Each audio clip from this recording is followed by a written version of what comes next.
note. The views shared by host and guests are personal and not affiliated to any groups.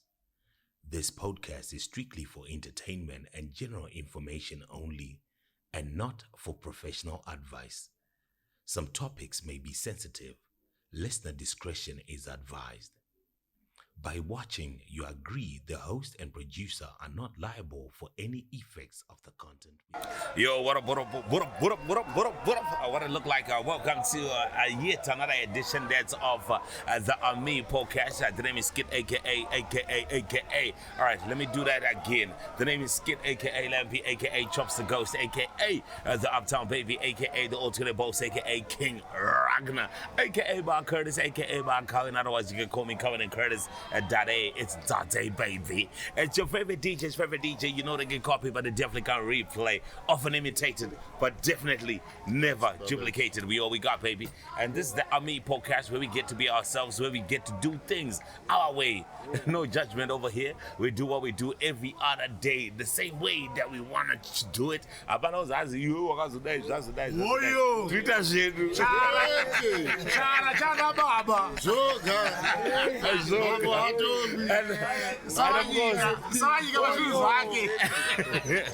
of course, today is an exciting episode. We chose to come here, Blue, Bawa. Fellas, we want to talk to the man. We want to find out how they view things. What angle is it? So I'm gonna say, how is it different from Kudara and now? And shout out goes out to Pablo Escobar, TLB City, for always making sure that we shoot an episode each and every other week, 2 or 3 every other week. Shout out goes out to Cafe Alana for giving us space. But next time, we're doing something different. We're going to a different venue, just so we speak to the man in their comfort zone. But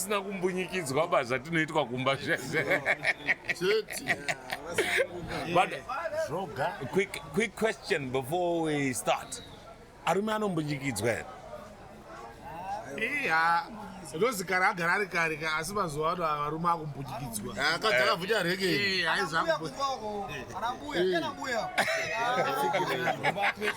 Master. No, but how? Fight rekana kuti anokumbunyikidzwa zviya zvokungoto mamashoko here kana kuti. Okay. Akada uzama protector territory yake. Okay. He love. Bari ndikufunga kwangu ininga. Urumese une simba tiri kuchara kuno.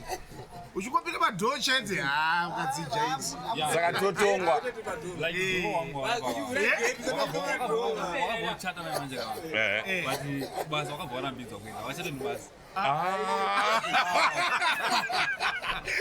No, but seriously, okay, talk to me. What am I graphs? Or believe. The volume is loose.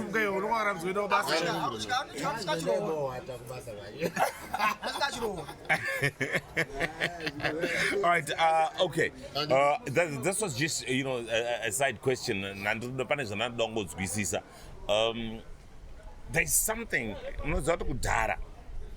tichakura isusu madzisekuru edu madhara edu aitaura kuti unzi uri murume, kuti unzi uri successful, mombe dzaunenge nadzo kuroots, nhamba yemombe dzaunenge nadzo paroots ndodzodhitemena kuti aiwa uyu mufeso yakarongeka, uyu mushata zvake zviri correct. Tikataura tese tinogona kutadza kuzozwanana. Ndichakumbira one by one. What determines success yemurume nowadays? Kuti unzi uyo aiyo injonda uyo ari correct, zvake zvakarongeka. Ndaisiya mombe, isitoziya mombe. Because mombe ndodzinororesa, mombe ndodzinohiwa every day. Mombe ndodzizotaura kuti uyu kana tikashaya fizi tikadii tinongotengesa mombe. But nowadays kuti uzi murume ka unofanira uri pekugara. Usikakuita zvokozi kudarendera kuti maswera sei mai aiwa unoita pakanogara chete kana uine den une imba chete yekurenta here kana kuti yako inoti yako iri mapepa ako kana karuzevha kako karuziva ndi pangu. Good to go. It makes a lot more sense.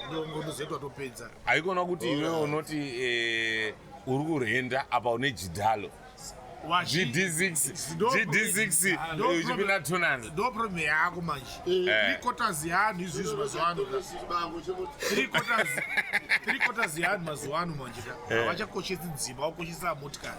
okay saka ndo pakuita problem itongori pane kuti munhu unozi murume tanga waita anozi madziro anoti ako okay inozi hazvinei kuti ndekupi dzimba dzacho kuti tidziwane isusu manje tisu ana baba wechidoko kuti tidziwane manje mari yekutenga imba chasha kuti tiiwane tinogona kuona mari yekuti ngakagwidirana imba manje ndo panoneza pamukutaura manje but uonaka vanhu vakawanda vanenge aine GD6 une chidhalo une mota ye80,000 handiti but alright mazwano GD6 ga mamutare maGD6 haapure 100 haapure 30 une shuwa here uyu matara ari kuita ndibaba emai manje inini ndiri pakati pana baba ekare bhozi ndakambozviona ona zvaita kare zvainzi baba neana akakomana aiti ane munda mwana achikukura achikoroora aibva wanzi munda wako uyu kutanga kutaura kuti pfume kutanga hungaone pekugara wane mhuri yako bhozi ona zvakaita GD6 maliabilities kadai so yadonha izvi zvatanga abalicense yetisida saka chakakosha munhu kuzi murume hungaone madziro kana chiti madziro hazvita basa kuti uri mutauni uri muperi ebenere kuda usapira kuva maofita madziro anofanira kunge aripo asi mari futi yakakosha saka kuti mari muhomwe here kana kuti mari yemuhomwe madziro aripo alright wati jidhalo ritora baba handifambi nechi neimba ba anazozese kuti yoda unzi unoita mari here uruti une GD6 watoyanaro panai asaona chi handifambi ndikatoenda hangu asiona zvaitika ini ndoya nekombi uronyaitika ini ndoya nekombi yandika but ndasiya imba manje ndinayo imba unoona iwe uri nakamfuti zonika uchifamba kasi ndakambonakirwa zvemutaundonakirwa zvachiitika chii mabasa anenge ari mashoma ungochizviitira zvinhu zvako saka zvikuzviitira zvinhu zvako hazvoda uri pako saka uriti imba bo unenge uri pako ka hauna pressure ukashaya washaya but ungochizviitira uri pako uneko kunosiya hope at the end of the day rendi yacho kuti inogona handishairenejidhalo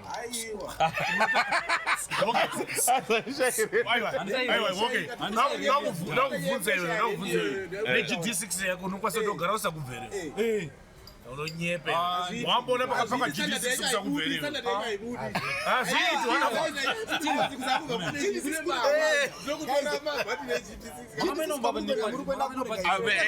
okay let's give one person at a time. All right, talk to me.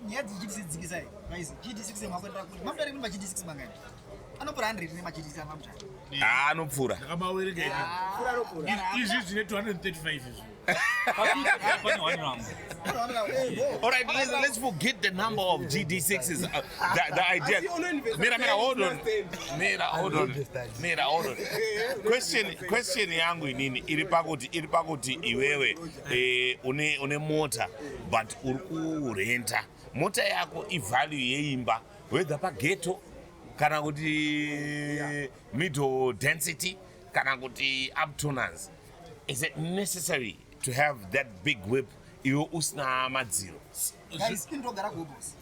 Indogara gobos. Gobos uchikuma high density, ghetto. Andiro jangu gobos, vanogara gobos. Transport inonetsa. Une madziro. Ndine madziro, madziro gobos. Chinonetsa manje ndichakuti unogara gobos, usina transport. It's better to ute mota uchiro jangu gobos.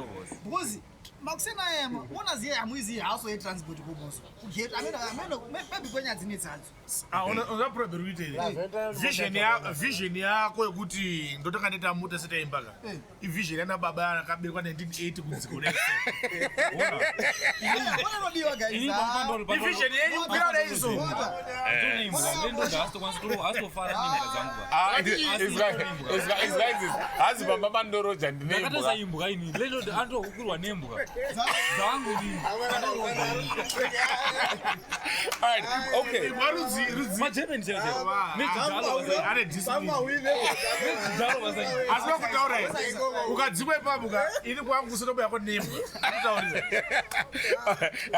That's a very good question. Toti, semunhu wemurume you are renting. Unokwanisa kuisa imbwa here kana kutoisa huku kana nguruwe? Ndokutaura ini ndirendo tinini. Chekutanga chapa pangu ndokutaura kuti ndimla nembwa. Saka chibizo you be excluded pa pangu ini. Ko tuya twemudeni tuma puppies. Tuma handheld. Oh, tuma chihuahua How do you it? I was in the security. Okay.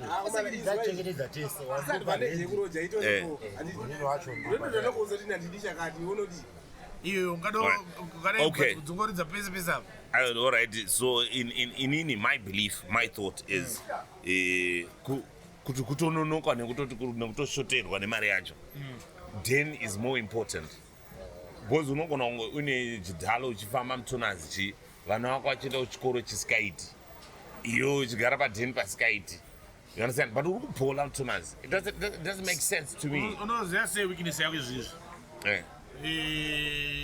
Vana baba vemazuva ano vakuraramira vanhu. Ndo big problem iripo.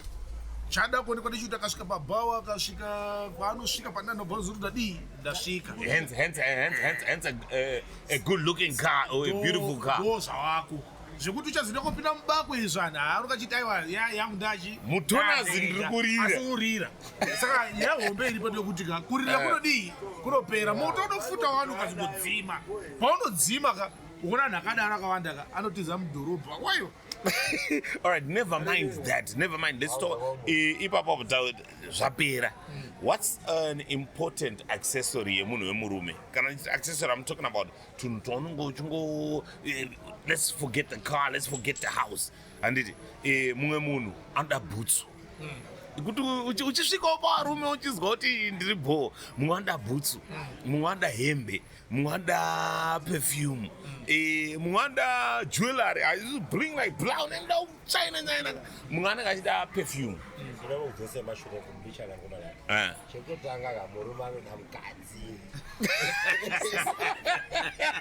Bonde first. Mukadzi utogara naye padeni. Aribo. Aiwa kabadiona kuti yozwana mukadzi unombana ine either boots mweya. Ndoma accessory tinotaura. Let's forget mukadzi. Iwewe chiri important kwauri chi inini? Aiwa ngatisiyane nezvekudheni mutoners. Inini hangu inini. I'm very particular. I'm particular about perfume. Ndofanira ndikasvika pano I'm a hugger. Ndofanira kutohaga. Saka inini ndoda kuti if I hug somebody I'm warm.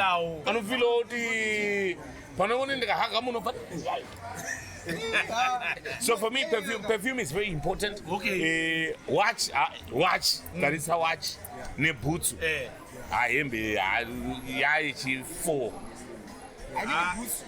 I need boots. As it is the rangu size yangu kwa tudoko doko cha boots. Zembero. Kendras only for my pairs. Talk to know to boots. Sasa ka don't know saka boots. I need boots and nuts. Alright, une boots ngani padeni? Just boots. But roughly estimate. 15 to 20. 15 to 20. Unoita zvekuti label here kana kuti unoita kuti it's better to have more. It's better to have more because bero dokumana ngwe kubero. Ini nangu ona zebutsi nezvimwe niwe. Inoda phone. Bombo. Phone. SG out. But I can understand you because for business rako Sabrina ambassador. Unoda mavidage. Uchikoto.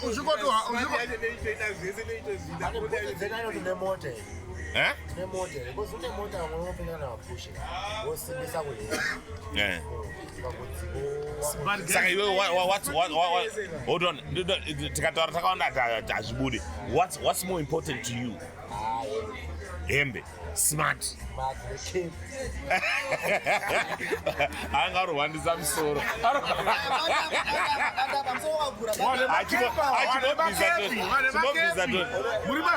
achimobvisa capton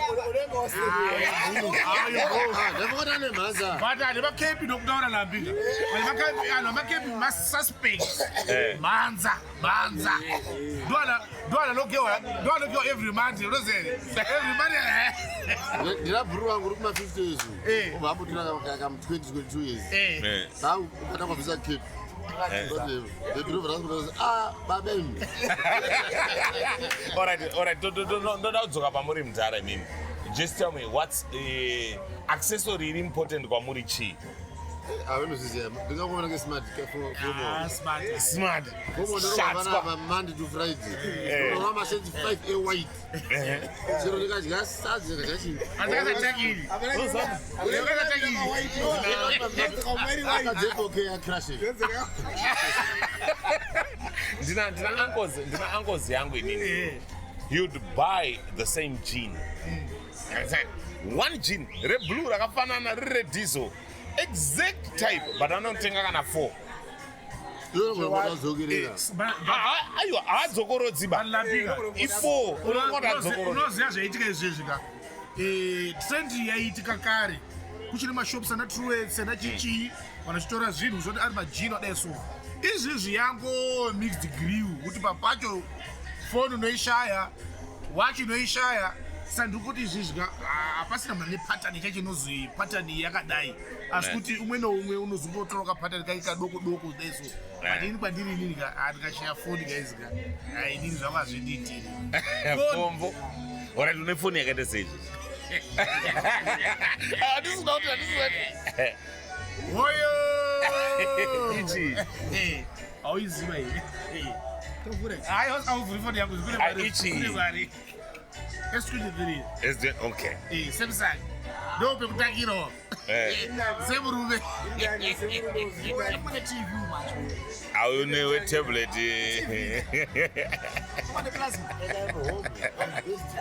okay then what's more important to own?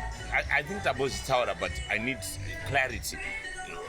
Mota kana utimba ngatamira ndo 1-1 mota kana utimba wotsigira nyaya yako munhu 1 tsigira nyaya yako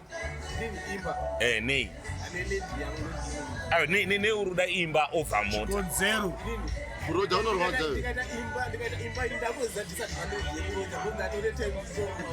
hauchazvidi bakurira mari pamwe pagore alright mudhara chiri important imba kana kuti mota inoda kuimba kuzi mari ndikukakuleta pagore ndiri kuburisaka pagore chete inotenga motikari kuzini kana chirodza kana kuti 3 rooms handibudisa 150 handiti 150 iyo tikaimultiplya pagore inotenga motikari ndakatangoita imba ndatosevha mari motikari inenge yakutenga which means kuti it's better kutanga waita madziro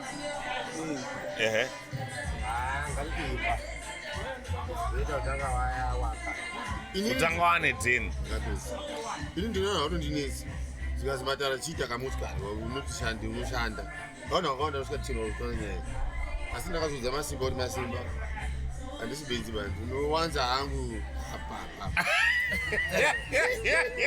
asika mina ndibesa ka 3 rooms pastendi pangu kabhoiska ndozita kamotikari ndozwa kangu mbishana kabhoiska uri pabhesi pako inini I go for imba ndechikudze chii as soon chikotenga imba value yemari yako yakuti appreciata yareba ichitokwira sati kuti atenga imba watore mari yake dzamba rakasvika pakudii pakufa saka imba vagaizika kazi unongochiwa zvanetsa unorendesawo 2-3 rooms imba don't go wrong imba asana baba emazuva ano iyo ma1982-3 kukwinodei kusvika kuma-2000 inozi rapta nedigitalo guys aimba yakakosha nemota zvakakosha pamotaurataura ndanzi ini ndine kwandirogara kwandisikaroji but trans guys trans ndinoshungudza guys nebasa rangu ka runodawo chii koma Lampy makaona musiya kwatatiruko totambudza basa ka tokonzi isaraya zvionere. No, as a tool of trade, I would agree that if you're buying a car for work, it's bore. But if you're buying a car for bowling, bowling azvibunga but I never go sharp. But as for me, I'm more than the basa. Ndokwanisa kufamba ndokunozoteka imba nimari inoenda zvakashanda mufambo kana kuchi. But ukangoita nyangwe batara tuita ukangoita survey izvi munyika ineyi unongoona kuti munhu yese urikuda mota. Unoda mota kani? Unoda mota.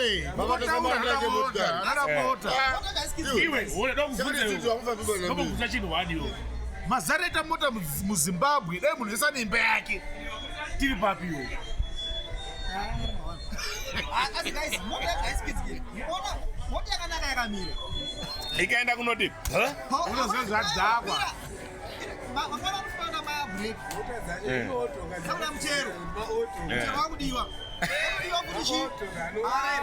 Apa ubadala neredzoka. Apa ubadala neredzoka wani. all right, all right, never mind that. Pane nyaya one inonetsa. This one is very pertinent to a lot of men. Okay. Unozwa munhu achitaura kuti ndotsvaka mablue. Dauro wa Gucci. Ndotsvaka mablue. Dauro wa Zondo. And mamukira tunoita kuri wa Zondo apa.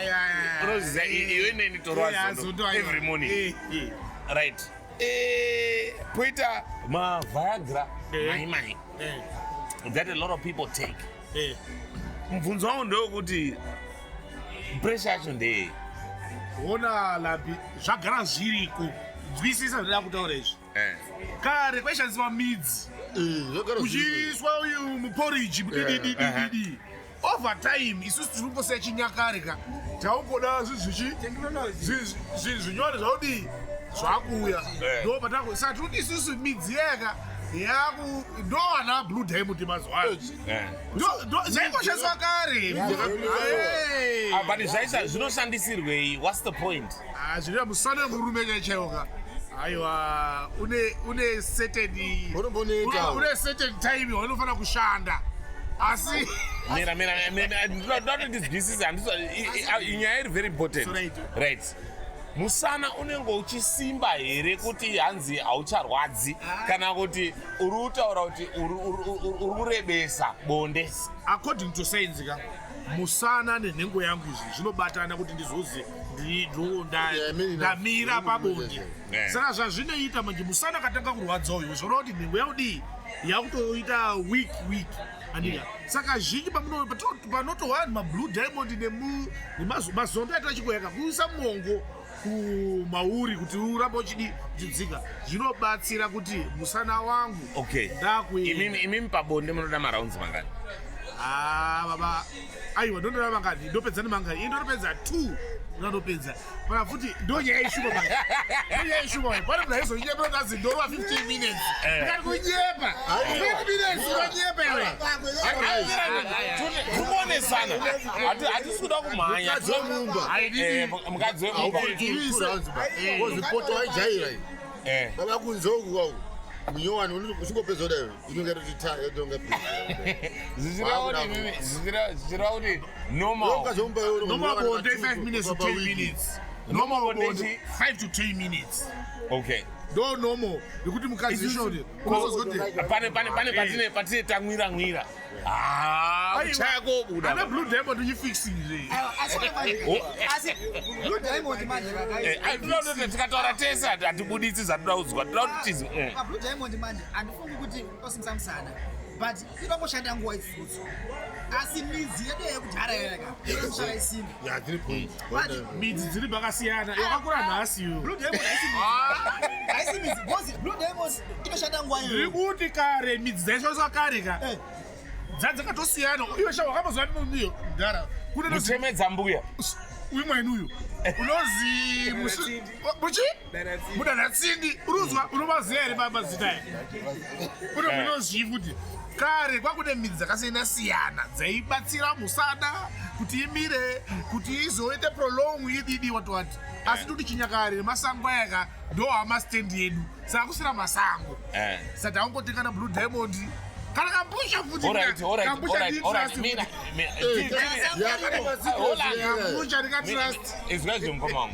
what benefit does it have?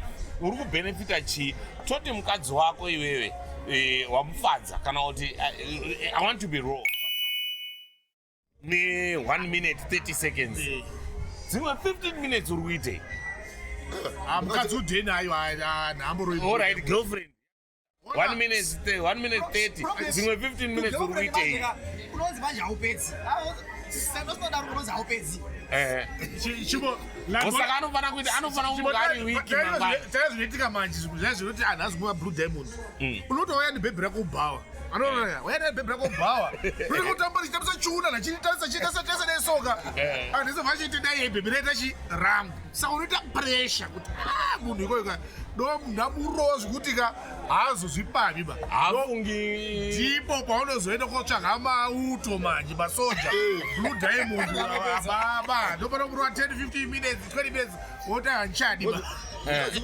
ukazomurowa chechezo 15-20 minutes akapinda ka2 kana ka3 alright unotunda wotangisa murume unotunda ka1 but mukadzi unofanopinisa ka2 so zema4 rounds pamwe zvishandi zvaizvo mukadzi unopinisa padrive 2 rounds edza dzakakosha ndo zvandikutaura kuti imimi patine tiri kuti hanzi ndapedzera mukadzi unenge wambodii wamutundisa ka2 akunyepiwa wona alapika mukadzi apedze asi ishungu yako kuti ndakafanira dii ndapedza zvinhu rereka rinotoshupa usatisfy rere kungotiwo ukatozwa kutiwo zvako zvanaka katipa ndapedza amusupedza unonyepe now it's killing musquad all women satisfaction is guaranteed here Lampy how do you mean paunoti ndasatisfya murume kana ndasatisfya mukadzi anenge adii baba mukadzi ukamutundisa ka4-5 vanonga wamupedzera kana wani kunopedza zikadimboro kule ndakupedzera kule aiwa iwe uri komushega ako ka vada kutaura haunyori zama wozvimakira alright itechnique here yaunenge washandisa itechnique here yaunenge washandisa kana kuti unenge washandisa long play because vazhinji vari kutora mapiritsi aya nechi kuti ndiite damba refu ndiri minister of women and gender affairs chimandicha kudzei zvakanaka sumudza volume hoyo iwewe ukakira mukadzi 5 minutes kana 10 minutes ubva watunda iye asina kutunda hapana zvawaita aiwa ana matukedu asikatundisi notuisisi tanatundi vari kubvunza vakuti chinoka chakusatisfy chii yo ukangoti tatatata 3 minutes ubva watorasa mbeu anozoti yedu varume inobva inomborara yoita nguva kuti zimuka kwete nguva yakareba depende nekuti uri kumba here kana kuti uri but mukadzi vari triki manje mukadzi ukamuromedza atopinda mumutu unobva atopinda zvekuti unofana kumutundisa ma1 mukadzi mumba muri mumbaka mukadzi haana kiraiti kuzoita kuti ababaka mangotunda mira ndibozwa mufana wechidiki ndongoti mukadzi chete haisi neongoti nobva kuti mukadzi chi uya haisiro nyaya yacho pane process yatofanira kuita romance inofanira kuitwa mbichana ukati romance ombocheka settings romance mune murodhi here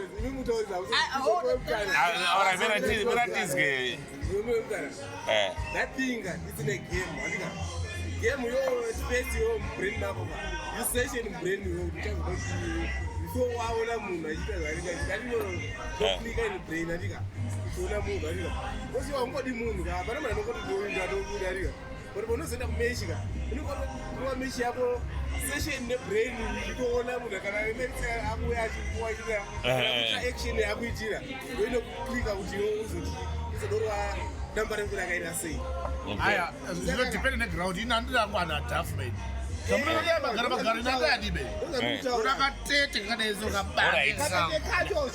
Tiri ipapo andimukomana ataura nyaya yeromance indotonyanya kutangira kumadhara makuru chinodyiwa here Mane yatofa shoni.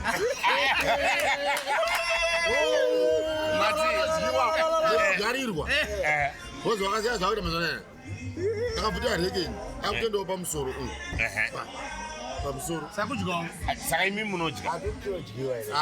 Imachori hayo sati ndinoridya wabva mubathroom. Ndichitonga zinzero zviya. Weidya mudhara. Because toda kuziva kuti chinofadza because zvanzi tofana mati imimi tofana kufadza madzimai edu zvikudaro saka toda kuziva kuti ngoma wangu chino munodya here Akamuridyira rimbunya wako. Taura. Ita. Ndingatodya ndakapfeka mask. Saka untaura kana mudzimai wekudhena musati mamboya vakudya asi nokutaura havo ka iri savhe ndakaita ruvanodya ashova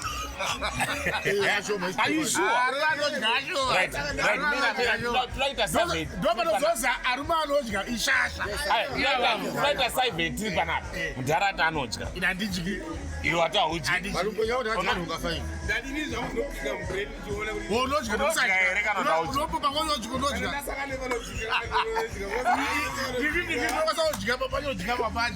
munodya here unoya kukambura pano ichidiki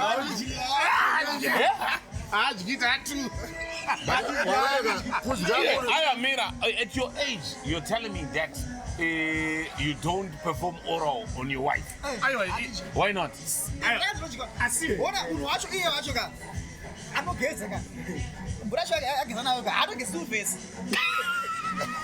Asidika, papachona, ora zvinetika machika. Ora asindo nyepera udya, nyepera kudzika kudzika.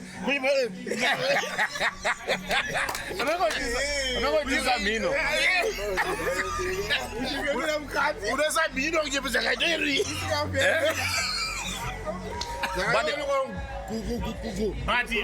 But unotoziva kuti 100% akadzi anotodya.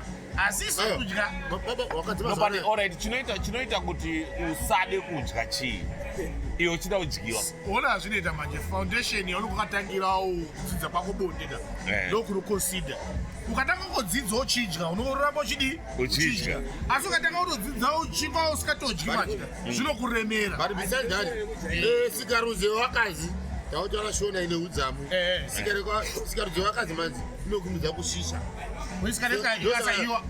aiwa ukaidya isina inodya chibva bathroom ari fresh nokumoidya aswera chiswa nezuva hauzodi uiona futi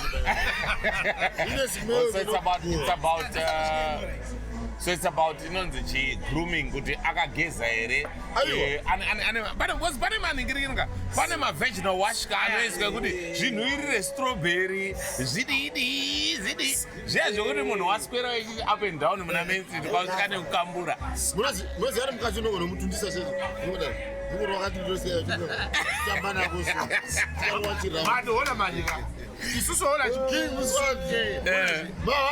isusu mabhaji echikawadi yatoita isusu patinodyiwa ndotisina kugeza aya ndotora chokwadi nogeza here utovhuka aya handipindure nogeza here ndipindure nogeza here udyiwa lesera va ubasa leo yaita musamba mapisaka tikabva mubathroom anoidya anotoziva kuti nhasi dedi vakageza I can but isina kugezwa aihiba how would you take it how would you take it if mukadzi akati wafunga kuita zvebonde zvezve obva ati mudhara tangai mageza hai papa noshupa baba ini nangu chokwadi unoinondigezesa kakundishora how ndajairainini kuti zoti murume ndichingobva ubasa ndisogeza ndopwanya ndobaba wacho andonoziva zvimatrash zviya zvasiki yainozopinda mumba iyaye anonoziva kuti inobva muchina idzodzo ungati yotabonde umotanya urwere nosaka neurwere mberi ati zvini Varume akawanda hagezi pabonde usatomunyepewa varume. Akazanirwa habhodha ari kuti baba. Asi varume hagezi. So Anti akachachodzwa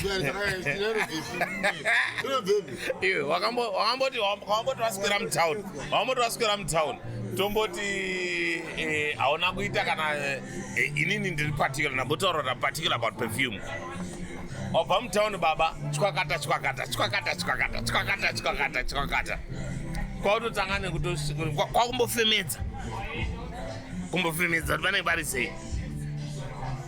Kana nezvinolusa. So why would you want your woman kuti akudye kana kuti upinde munhengo yake iye ageza iwe usina kugeza? Yarumeka, for example, ini ndakabviswa ganda rinoputira nhengo yangu yechirume tsikaro dzenge yechirume. Tsvina yacho haidi tsvina dhani yakaputirwa.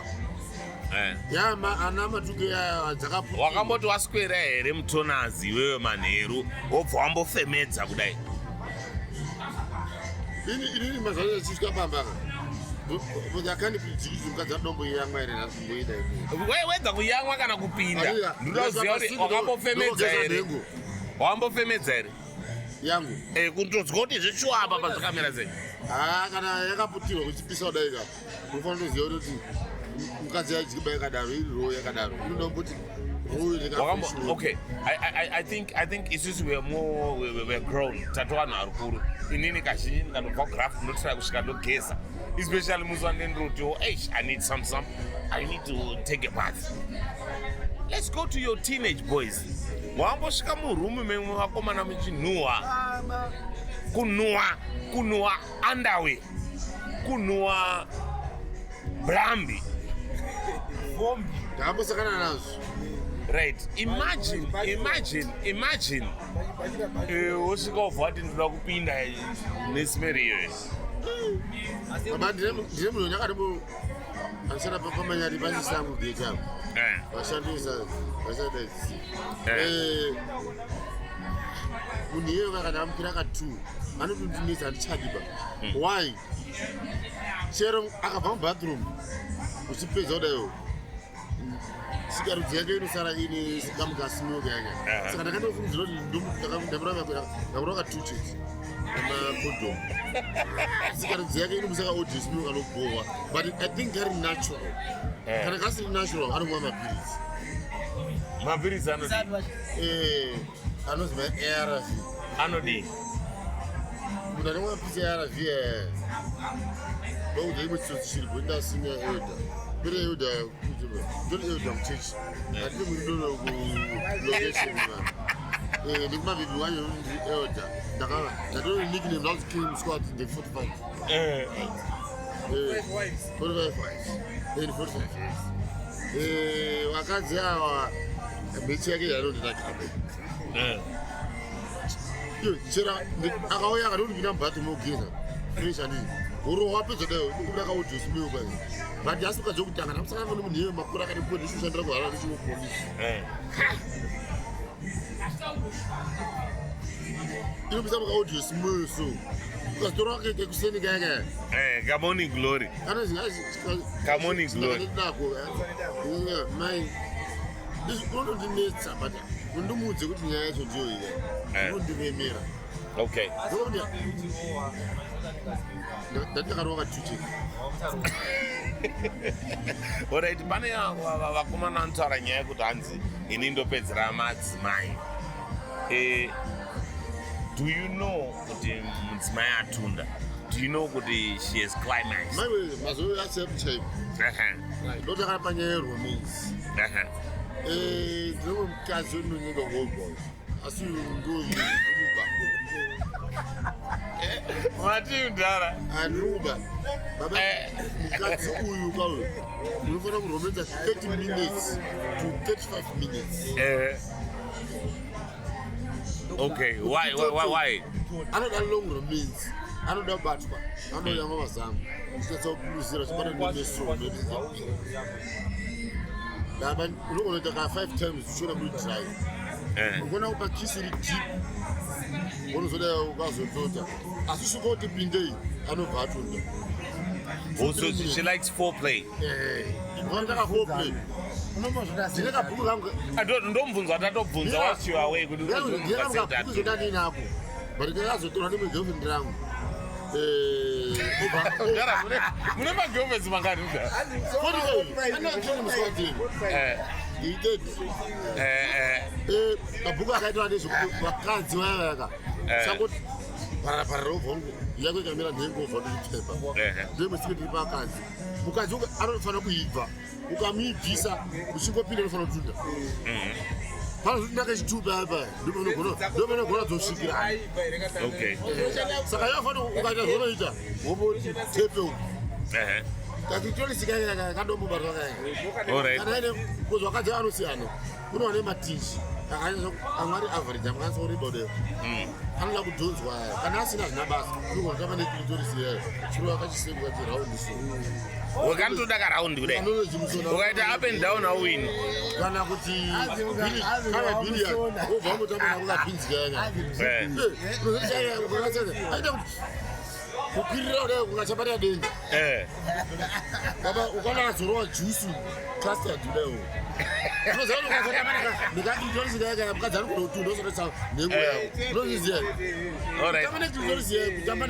Panobude custard.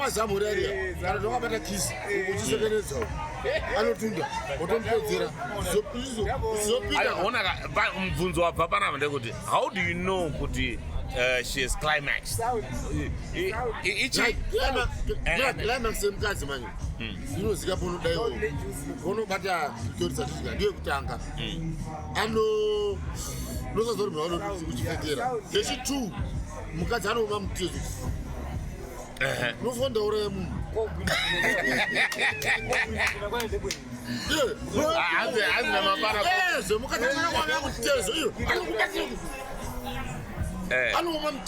So do you feel it whilst you're inside? Do you feel it? Even I'm coming. I'm coming. Yo, what is the fireman? Was Papa Apostle Day?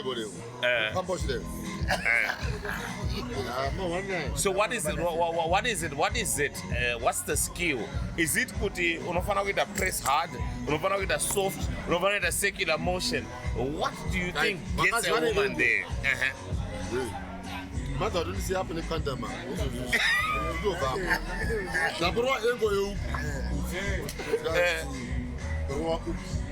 Wakazwane engo yawanuda. Vakasiyana.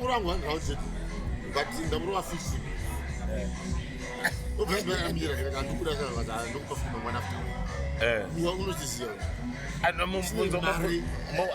Okay. Mvunzo wangu ndio kuti ifofa islowas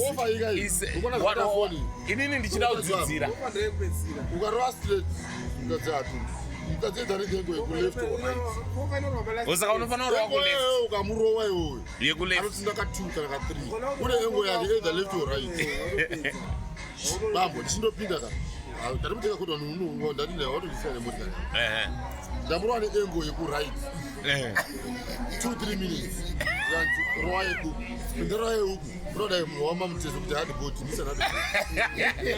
okay, is that the same for every woman kana kuti nosiyana? Wakaja mukadzi wese ane engo. Okay. Inini vamwe kumba chacheka engo yekuleft ndo yanotora ichi. Izvizvo ziro wakanditsoma mazana kuya chindona kutaundi kozvinozeri baba anodedoro nazvinongano zeri baba nokurezvidiritsira asi kufa hana vonongofunga ziro wakanditeera akanditora bistro nditimira kundishinga mari pamukuru nekwasima isi ice cream nekutengera 2 mapito of abo zvose zviri ndikamurova engo iyi tono. Okay. Are you answered? I'm answered. Young fathers. So at the end of the day, it's about understanding the language your partner yako. Right. Tanotora zvisiri zvekunzi. Kunzoko chibhuru. Certification yekuti waona structure zamumagaro whatever. Mukadzi wekumba. Please, you have to communicate. Yose ndinga yamira ubva wapfekera. Chimichaita chinoda communication saidrese rinakidzi. What do I need to do to you to nakidzi? Zvotaka romance. Mukadzafana kudzwa ndaredi. Semurumekera nhengo. Vakadzi vanopfekera nhengo varume obva atunda. Nozoti vakadzomba sei vari kuhura mazuva ano. Nogona kukwira kana mwedzi wese usika mubhindisika. Okay, so the question is, do I ask her, kuti, babe, ndoita sei kuti yo usvike? Mukadzi. Unokwanisa kumubvunza here kuti ndiudze zvaunofarira kana kuti semurume unofara. Communication ndidzo inotodiwa. Mukadzi anoda kukiswa. Anoda clitoris yake iyi. Anoda kuyamwa mazamu. Aya. Unandinayapa ndatoyamwa iri sikanzi kuyauka. Mira chekutanga romance. Wobata clitoris. Uyamwa zamu. Manipo aya anotanga uchimbadai uwu. Circular motion. Wapedza kuti uri yamwa. Handitika. Wapedza ukorwa ma love bites. Wapedza ma love bites. Mazamu uyamwa bata ubva bata clitoris. Garara chara uchimbori bata kusvika kutsoka uko. Ubva wamusekedza pasi petsoka apo. Wamufana yako. Anosvetuka kuti Murutaura nyaya kusvetuka zvatakazwa kakawanda. Sometimes people say kuti a lot of women in marriage have never climaxed. Vanofeka. Bekunza itotora vanofeka. Why? Wampa $10, $5, $20. Handitika. Ndanatora mari inoita. Saka iwo vanokufeka. So mukadzomba communicate nayo. Ende wakadzomba sana waona mavideo pa YouTube. Pinda nayo bathroom wobata chamber. Womaro kumagaro. Kana kudayo kumba wani kuti ga. Vanozunza umuchaya. Wazi vanodzomba ndikakumana kanosvika pa bridge kemustrits. Kapedza fomfo. Takachaweyoga. Sakutira hure rumba 20 years unogara naro kuti kuzokonono wabe. So can you tell whether she's faking it or it's a true climax? Ukadzomba ukana chifeka. Nokamishina communication. Asiri wemumba unogona kuona here kuti iyi fake kana kuti this is real. Washi 70% is fake because waruda mari yako. Okay. Unoda kufadza chete iwo. Saka anoita sei kana akufeka. Hure pamuti muri kana mutauni muno. Ruri mana no 6. So what would you do na yese ira? Itora mari. How can you akambotundisa hure last 3 weeks ago. Blaza mu FG. Kana director of Lampy trust. Blaza mane mararu nyemera.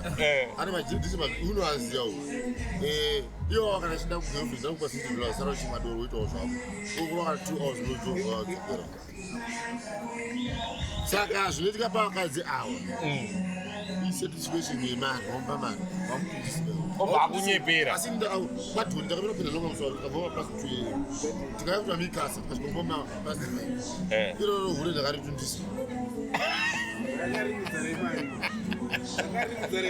iro ndakaritundisa ndakarowa yengo yake how do you know kuti angasiri kufeka baba kari mukadzi anyasa kutunda chaizvo unozoti watunda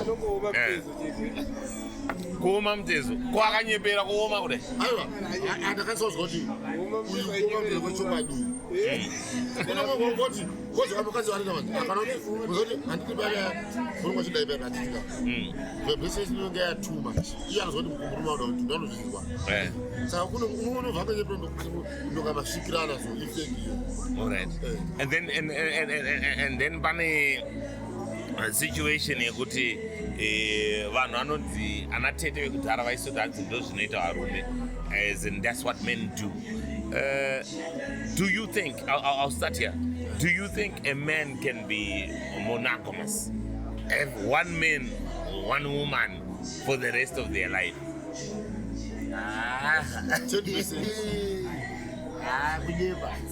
Azazite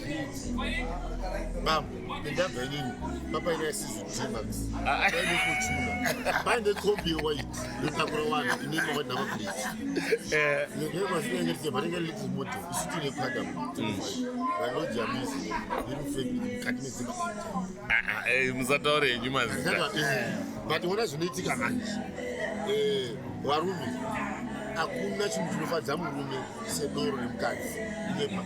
Baba bangu inini amukoma wawo azaitorwa bhasikoro yaipinza kana twinsa rugirlfriend nonditwa nezvake kwano wakasonga kuma-60s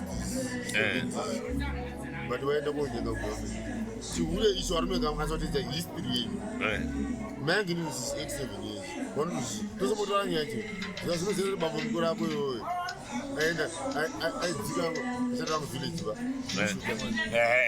airova 10 km bhasikoro wopinza twinsa muchimuri uvanepati kuenda kuona muningino wangu bambo mukuru angu inini babababa mundoaiona chihure usanyeperwa nyaya dzeshiro dzakavhakara murume hakwanisi kuita azviite. alright talk to me usati waenda murume anokwanisa kuita mukadzi 1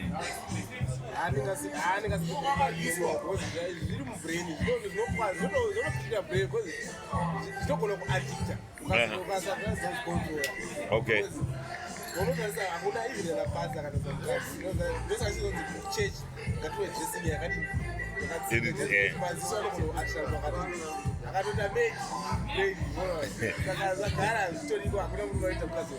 mfana wangu wechidiki, do you think munhu wemurume can have one? But yeah, one of us doing something to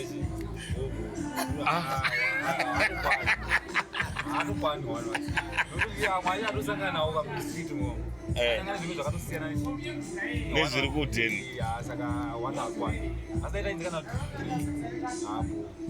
Alright, ko mukadzi akati inini handidi 1 ndoda 3 boy, would you take it?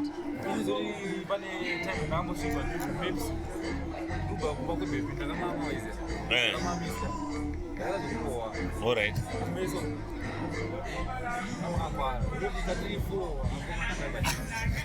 Mamuri 4 koma na ngari ba 10. Baby 1.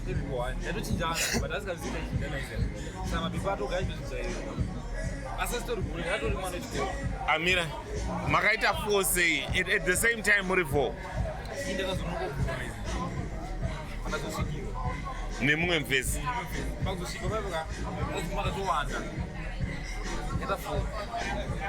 Vanhu vaidana nemunhu 1.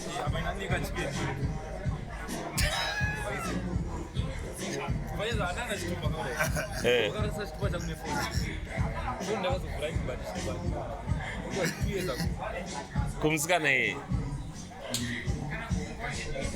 Alright, saka uri kuti iwe wakadzi hawagutsikane varume hawagutsikane. Hawagutsikane nenyaya yemari here kana kuti hawagutsikane bonde?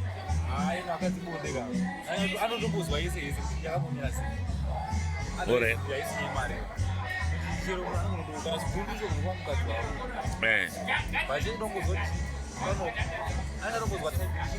Alright, there's a lot of things that happen. A lot of men cannot forgive. Tomboti wachitwa kana kuti mukadzi achita. Usually mukadzi akachita, murume akachita, the women can forgive. Why do you think that men can't forgive? I know personal akachita. I don't think twice. Anobaiba demba. Ko iwe ukachita. Zvedu zvinozwisisika sometimes. But mukadzi aiti no. Vanenge achita neshamwari yangu cha. Shamwari yangu. Why is it most women cheat with someone you are close to? Unyasozorwadziwa kana uzvibata. Irrevenge kana kuti zvinongoitika kuti they are emotionally available, because I know women are emotional human beings. Munhu anenge achifunga kuti anonditira sana.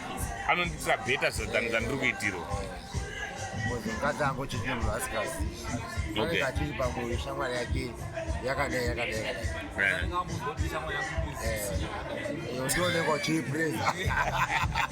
Taura namadhamu kuti Puru wangu ari strong. Ladies and gentlemen, this is the I'mMePodcast, and we decided today to come Babawa so we can talk to the men and find out what they think, how they think, and how they view things. Right, and on a more serious note, why do you think men nowadays are suicidal? Arume akawanda ukazwa kuti azi abata chihure wazvisungirira. Wadini wazvisungirira? Waita bande wazvisungirira? Inda. Asingachingoti kuvhara varume dhawi. Ndosaka tisingagoni kuforgiva. Women can forgive because moyo wavo uri strong. Endo katozoti wahurirwa apa unovota ngotofunga zvakawandisa. Unongoti munhu andasikakusatisfy stress yatowanda. So are we as men generally insecure? Yeah, ngatikudaro. Tinangoti rudo munhu wakoneka uchitobuda chero uchitazvokuita but munhu wakooneka uchitobuda unozwa kuti akushaishira.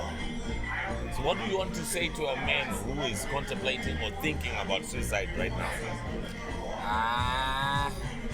Ndingangoda kuti sadza rinonaka zinani kuti uya kungoswera namwe kuenda kubhora saka timu yekusapota kana kutozvifarira akuika kana kuti namai ako kana achirapei. What do you want to say to someone ari kutofunga kuita suicide izvo?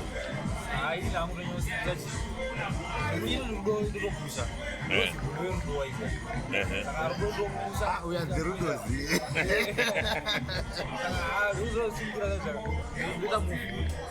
kana message ndadebebera mwa achitogirisa pamusoro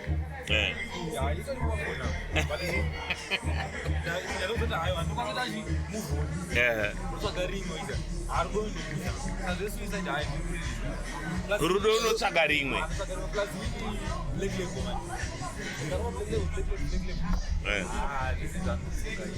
Saka munomborwa madrinks.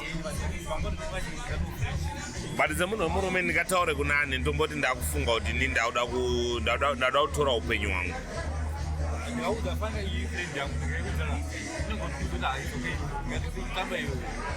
Anotokudza kuti zviura yako. What would you want to say to someone who's thinking about suicide? Kuzviuraya ka not an option. Ngatogara mubhaibheri ka asitodiwi. Saka hazina notomboita kutsvaga advice kune vanhu vari close kwauri kuti waita sei stori nani counseling yakangokosha. Kana ngobuda mumlife yemunhu wacho ari kuita kuti ufunge. All right, ladies and gentlemen, this is a wrap. This has been the I'mMePodcast. We're done, dusted. The name is Zkit, so aka you know the rest. Catch you guys on the next podcast. We out. I'm out. La. Oh no. Let's get it.